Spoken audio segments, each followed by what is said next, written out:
Allô, allô, allô, allô, balobi, abonnez-vous massivement dans notre chaîne YouTube Miss Elongation. Vous ne serez pas déçus, abonnez-vous massivement.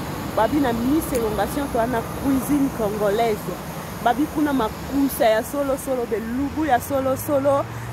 Veut dire abonnez-vous, vous ne serez pas déçus. Babi Miss Elongation, beaucoup de coiffure esthétique.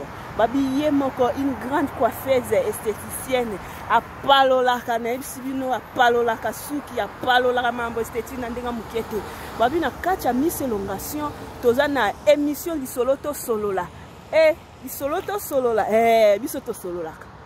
Bisoto sololaka, biso mabe ezate, to sololaka na biso, soki likambo eza to tchaka na mesa, to sololaka chaque samedi à partir de 18h heure d'Afrique. Donc bokota,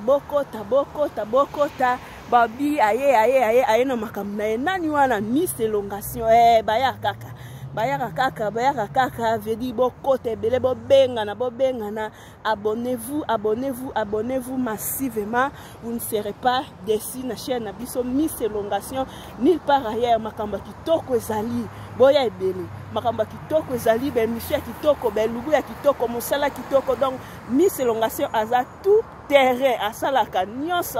Vous ne serez pas déçus. Abonnez-vous massivement dans notre chaîne Miss Elongation. On se revoit à la prochaine vidéo. Bye bye.